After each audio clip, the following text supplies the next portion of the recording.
Baik, Assalamualaikum warahmatullahi wabarakatuh. Selamat datang kembali di kelas utilitas bersama saya Hanif Prastiawan. Dan pada pertemuan kali ini saya akan membahas mengenai sistem pengolahan air, di mana untuk pengolahan air sendiri di sini yang akan saya sampaikan adalah pengolahan air yang berasal dari sungai ya. Jadi bisa jadi sumber di industri itu airnya dari sungai, bisa juga dari air laut. Namun di sini yang akan saya sampaikan adalah pengolahan air yang berasal dari sungai. Jadi, kurang lebih ini adalah, skemanya dari pengolahan air yang menggunakan air sungai. Jadi yang pertama ada proses fisika, lalu kemudian ada proses kimia berikutnya. Jadi untuk proses fisika sendiri ada screening, ada sedimentasi, ada filtrasi, kemudian untuk yang proses kimianya ada proses koagulasi dan flokkulasi, kemudian ada netralisasi, desinfeksi, dan pelunakan air. Jadi urutannya ini ketika ada air yang masuk, ada proses screening dulu atau penangkapan air pertama, lalu kemudian ada proses pengendapan yang pertama untuk mengendapkan partikel-partikel yang ukurannya lebih besar. Lalu kemudian di sini ada penambahan koagulan. Kenapa koagulan nanti akan dijelaskan ya. Jadi di belakang nanti akan dijelaskan kenapa ada penambahan koagulan. Setelah itu ada proses pengedukan cepat. Jadi ada pencampuran antara koagulan ini dengan air yang akan kita olah. Sehingga nanti ada pembentukan vlog di sini. Nah, setelah ada pembentukan vlog, nanti dia akan melalui proses pengendapan yang kedua, kemudian disaring kembali. Setelah itu masuk ke reservoir atau penampungan. Setelah itu baru bisa dialirkan ke unit-unit yang lainnya atau proses pemompaan ya. Jadi ini urutannya ada penyaringan, ada sedimentasi, koagulasi, flokulasi, terus filtrasi, disinfeksi, pelunakan atau softening, dan juga ada aerasi. Nah, ini mungkin gambaran sederhana dari penambahan koagulan ya. Tadi ada penambahan koagulan itu di sini ini adalah feed airnya yang masuk ke dalam tangki pencampuran. Jadi ada penambahan koagulan sama penambahan klorin. Lalu kemudian nanti ini kalau saudara lihat ada pengadukan ya, di sini ada tangki ada pengaduknya. Di sini juga ada pengaduk lagi untuk dicampurkan lagi. Nanti ini yang di sebelahnya adalah untuk pengendapannya, ada sedimentasinya. Lalu setelah disedimentasi ada filtrasi lagi ya. Itulah nanti sebelum masuk storage ada disinfeksi ya. Disinfeksi menggunakan klorin atau caustic soda, terus kemudian baru dialirkan sebagai produk air yang sudah diolah. Nah, ini kalau saudara ada praktikum di OTK mungkin ini sama dengan yang di OTK. Ini adalah salah satu bentuk dari filter. Atau kalau saudara belum tahu ini mungkin ini adalah rotary drum filter. Jadi ada air yang masuk kemudian dia dipompakan ke dalam untuk disaring dari pengotor-pengotor yang bisa disaring menggunakan kain saring ya atau dia jenis saringannya apa. Nanti keluar dia sudah tidak ada pengotornya. Namun dengan catatan dia pengotornya sudah tidak terlalu besar karena terlalu besar dia akan bisa merusak pompa yang ada di sini ya. Jadi selain merusak pompa, dia juga bisa jadi menimbulkan pressure drop yang tinggi di dalam sehingga alatnya nanti akan cepat berhenti. Sehingga yang masuk itu harus diatur sebelum ada masuk ke dalam filtrasi ini harus ada screening dulu. Di screening mana yang pengotor-pengotor besarnya harus disingkir-singkirkan. Nah, ini awalnya harus ada screeningnya. Jadi ada aliran air yang masuk, ini ada feed di sini misalkan. Ini screening itu dia bentuknya ada landai begini sehingga nanti dia akan mengalir ke bawah dan ini adalah berlubang ya. Jadi ada perfoporasinya, ada lubang-lubangnya sehingga nanti ada pengotor-pengotor yang berat, yang besar dia akan tersaring di atas. Yang lebih kecil dari saringan ini dia akan terus masuk ke bawah, namun dia nanti akan kembali tersaring di yang di bagian bawahnya. Jadi ada coarse screening, ada yang fine screening ya. Jadi ini fungsinya untuk mencegah kotoran-kotoran, daun-daunan, tumbuhan air, ikan, dan lain sebagainya untuk masuk ke dalam tangki penampungan air sebelum diproses. Jadi penampungan itu ada dua, penampungan yang di awal dengan yang di akhir. Kenapa kok perlu ada penampungan? Karena kita harus menjaga kontinuitas aliran air yang masuk ke dalam proses pengolahan tadi. Jadi makanya tadi ada kolom ekualisasi atau tangki penampungan, di akhir juga ada yang kita sebut tadi sebagai reservoir untuk menampung sebelum didistribusikan ke unit-unit yang lainnya. Nah, ini ukuran-ukurannya untuk yang lubang saringan biasanya berkisar antara 9 mili sampai 2,75. Jadi yang paling atas dia 0,75, yang paling bawah dia paling kecil yaitu 9 milimeter. Ini tugasnya sudah kayaknya ya, tugasnya sudah dikerjakan. Terus ini ada sedimentasi, setelah kita scanning ada sedimentasi. Apa itu sedimentasi? Sedimentasi adalah proses untuk pemisahan suspensi menjadi larutan supernatan yang lebih jernih dan ada slari atau lumpur yang memiliki konsentrasi padatan lebih tinggi akibat gaya gravitasi. Mungkin saudara juga sudah praktikum ini di OTK, jadi saudara punya sebuah campuran slari yang yang tadinya adalah fluida atau air biasa dicampur dengan padatan, biasanya dengan tanah liat atau apa, atau dengan gips biasanya. Terus kemudian diaduk, saudara campurkan, nanti ketika saudara diamkan, maka akan terjadi dua layer ya. Layer yang bawah itu adalah isinya selarinya atau lumpurnya, kemudian yang layer yang atasnya itu yang kita sebut sebagai larutan supernatanya atau yang lebih jernihnya. Nah, ini untuk kategori sedimentasi ada dua, yaitu ada sedimentasi solid liquid dan juga ada sedimentasi solid-solid. Nah, solid-solid juga bisa tergantung dari densitasnya, karena kita memisahkan dengan menggunakan gaya gravitasi. Nah, ini ya, kalau untuk yang sedimentasi solid liquid itu ada bisa menggunakan proses thickening dan juga ada proses clarifying. Kalau yang thickening itu selarinya konsentrasi padatannya tuh sangat tinggi. Kalau yang clarifying itu dia prosesnya untuk lebih menuju ke penjernihan air, jadi lebih banyak ke liquidnya dibandingkan dari yang solidnya. Sedangkan kalau yang thickening itu masih banyak solid-solidnya. Jadi ada dua, ada thickening juga ada clarifying. Nah, sedimentasi ini untuk menghilangkan partikel seperti pasir, lumpur lempung. Jadi partikel-partikel yang berat jenisnya di atasnya air, yaitu di atas kurang lebih antara 1,04 sampai 2,56 kg per meter kubik. Nah, meskipun saudara sudah mengendapkan partikel-partikel tadi yang besar-besar tadi, maka tetap ada partikel-partikel yang melayang-layang atau yang lebih sulit. Jadi kita sebutnya sebagai partikel yang granular atau partikel yang tergumpal. Nah, ini kalau untuk yang partikel granular itu bentuk dan beratnya tidak berubah setelah prosesnya. Jadi dia ya bentuknya dia akan stabil seperti itu. Sedangkan untuk yang partikel tergumpal dia akan bertumbukan dengan partikel yang lainnya sehingga dia akan mengalami perubahan ukuran partikel selama proses sedimentasi. Nah, ini untuk proses sedimentasi sendiri dapat memisahkan kurang lebih 60% partikel tersuspensi dan 75% dari total bakterinya. Sedangkan untuk waktu tinggalnya di dalam tangki sedimentasi itu bisa dihitung dengan menggunakan perhitungan volume tangki dibagi dengan kecepatan aliran air yang masuk ke dalam tangkinya. Ya, dihitung saja dengan menggunakan rumus waktu tinggal biasa pada saat saudara menghitung tangki-tangki yang lainnya. Jadi misalkan saudara menghitung RATB, ada tangki reaktor, ya kan saudara menghitung menggunakan volume dibagi dengan berapakah kecepatan aliran air yang masuknya atau kecepatan umpan yang masuknya. Ya, itu untuk perhitungannya bisa menggunakan ini, di mana V adalah 418 dikalikan Rho minus Rho 1 D kuadrat dikalikan T minus 14 per 108. Pakainya hukum Stokes ataupun hukum Hansen ya. Jadi untuk kecepatan pengendapan itu V ini ya, V ini adalah kecepatan pengendapannya itu dipengaruhi beberapa faktor. Ada kecepatan aliran air, ada viskositas airnya berapa, ada ukuran bentuk partikel berapa, temperatur partikel berapa. Jadi ini rho ini adalah berat partikelnya, rho 1 ini adalah beratnya air karena dia pasti satu kan airnya. Kemudian untuk yang rho ini dia pasti lebih dari satu. Kalau nggak lebih dari satu ya ngapain pakai sedimentasi ya. Jadi karena dia pasti akan melayang untuk yang partikel di bawah berat jenisnya air. Kemudian saudara harus mengetahui diameter partikelnya berapa dan suhu airnya berapa.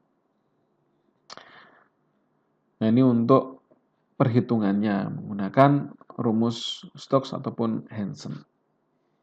Nah, ini bentuk dari tangki sedimentasi. Ini ada dua jenis. Ini ada yang bentuknya bulat dan juga ini ada bentuknya persegi. Ini penampang atas ya, yang atas ini. Ini adalah penampang atas, ini adalah penampang dari depan. Jadi penampang atasnya ini bisa dilihat bentuknya lingkaran. Jadi inlet ini dia masuknya dari bawah. Dia dari bawah, kemudian dari tengah ini dia akan naik ke atas. Ini misalkan ini penampangan depannya dilihat di sini ya. Inlet ini masuk dari bawah, dia akan ke atas. Nah, begitu dari di atas, dia akan menyebar ke sekeliling tangki sedimentasinya. Jadi arahnya ada ke semua arah ya, merata. Ini seperti ini. Meratanya nggak dari atas, dia dari sini kemudian akan dialirkan ke bawah dulu. Ke bawah dulu baru dia akan mengalir ke sekelilingnya. Nah, ini nanti yang ada selarinya, selari-selari yang berat jenisnya lebih dari satu tadi, maka dia akan lebih cenderung terendapkan pada saat proses pengaliran ini ya, di bawah ini. Jadi yang otomatis yang ada di atasnya ini dia adalah efluen yang lebih jernih atau yang lautan supernatan tadi ya. Jadi dia ke sekelilingnya, kemudian dia overflow, keluar melalui outletnya ini atau di sini ini. Nah, jadi lewat dari tengah, keluar ke bawah, ini yang endapannya dia akan terendapkan di bawah, makanya ini ada keluaran berupa sludge di sini ya, atau lumpur. Nah, kalau yang persegi ya dia hanya tinggal diperpanjang saja tangkinya. Jadi untuk tangkinya dia bentuk tangki panjang, ada inlet, terus kemudian di sini dia ada perforasinya ya, ada perforasi jadi berlubang-lubang sehingga akan disaring partikel-partikel yang besar tadi dan dia pasti akan mengendap di sini sebagai sludge. Kemudian yang cairan yang tanpa adanya selari dia akan melanjutkan menuju ke proses selanjutnya atau menuju ke outlet. Jadi di sini dia akan bergerak ke kanan. Lalu kemudian di sini ada apa namanya untuk yang saluran air yang keluarnya dan dia akan keluar melalui outlet. Jadi itu ada dua jenis, ada yang lingkaran dan juga ada yang persegi. Ini ada juga kalau tadi yang clarifier tuh adalah bentuknya dia lebih banyak cairannya ya. Jadi ini kalau ada feed, ini ada mixer, ada mixing dua mixing ya. Jadi ada pengadukan karena tidak terlalu banyak apa namanya, tidak terlalu banyak endapannya. Jadi di sini diaduk keluar untuk yang partikel padatnya tadi biar bisa menggumpal dulu ya, biar bisa menggumpal dulu. Terus kemudian dia akan keluar melalui underflow ini.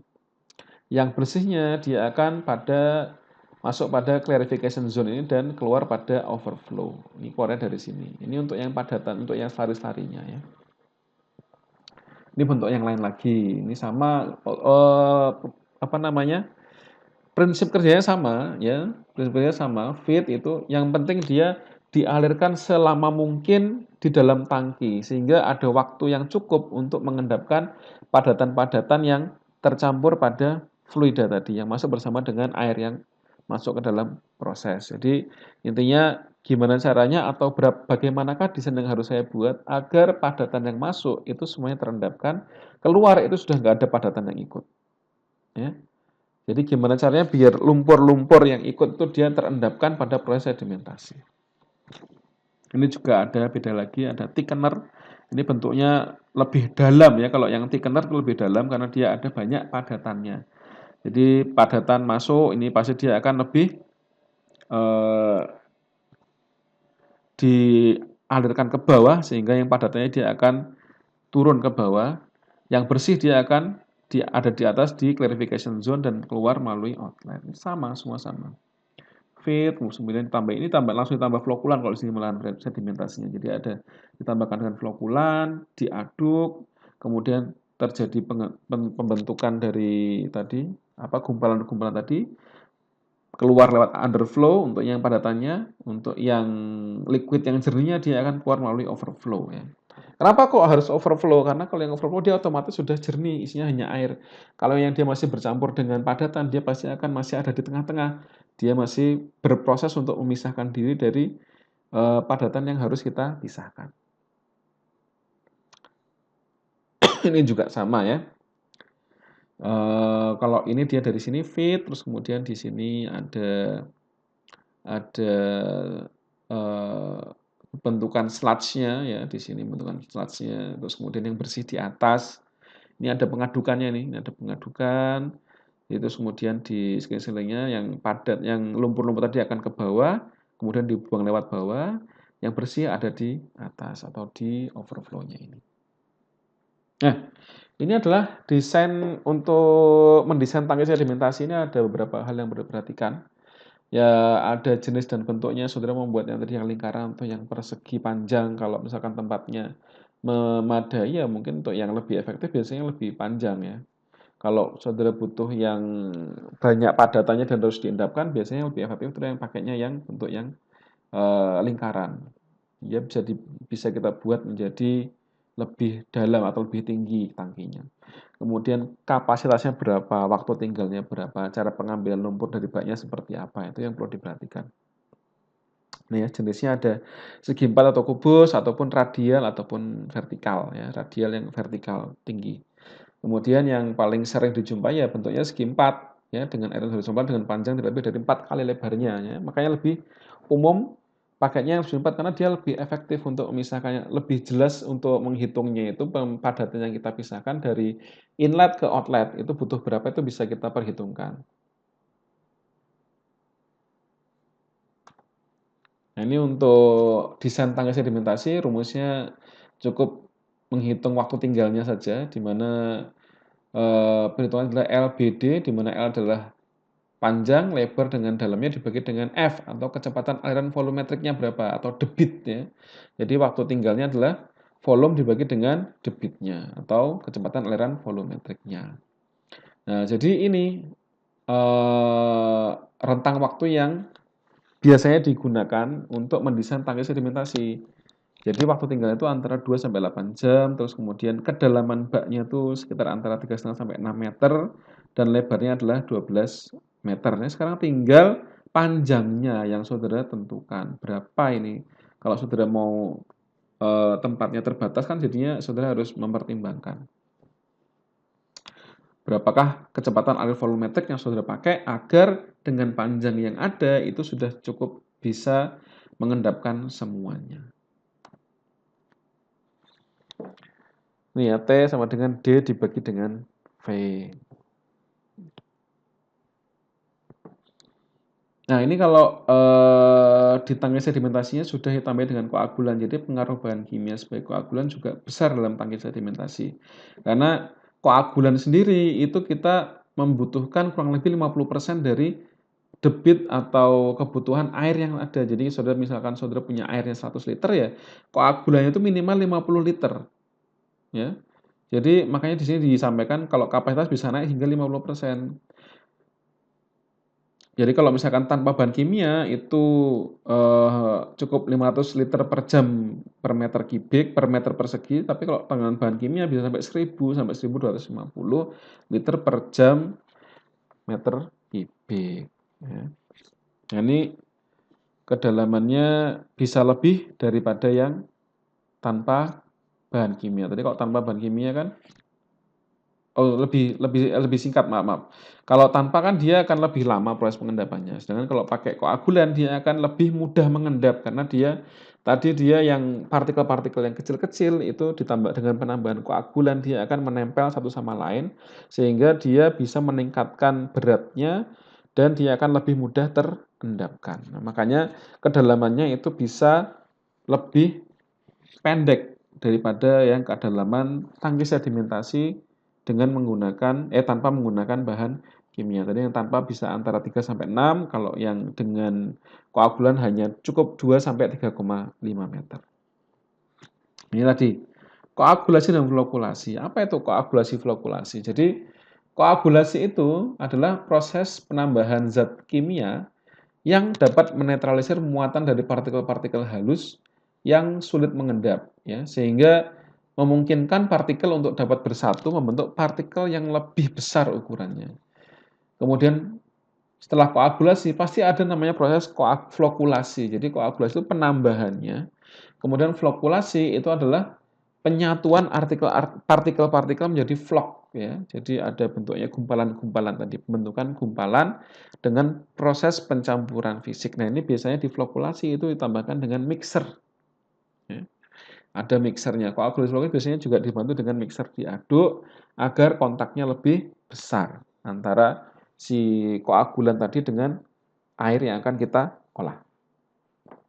Ya, ada koagulasi flokulasi. Ini pasti dia akan iringan untuk prosesnya. Kalau ada koagulasi di sana pasti juga ada proses flokulasi. Jadi koagulannya itu biasanya bentuknya polimer ya, karena jadi polimer bentuknya rantai panjang begitu, rantai panjang sehingga partikel-partikel tadi yang kecil-kecil itu dia akan menempel pada koagulannya, dia akan menempel di sepanjang rantai polimer si koagulan tadi, sehingga dia akan terikat satu sama lain dan dia akan menyatu menjadi partikel yang lebih besar. Nah ini ya seperti ini. Jadi ini polimer-polimer ini koagulannya. Dan yang menempelnya adalah partikel-partikel yang akan kita gabung-gabungkan menjadi satu.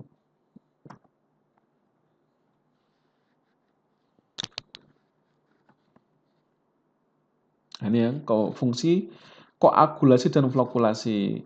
Yang pertama adalah untuk menghilangkan kekeruhan. Kemudian kalau yang kedua adalah untuk menghilangkan bahan organik ataupun anorganik. Bisa juga untuk menghilangkan warna dan juga menghilangkan bakteri patogen, alga, plankton, organisme-organisme lainnya, dan zat-zat yang menimbulkan bau dan rasa pada air. Itu kegunaan flokulasi dan koagulasi.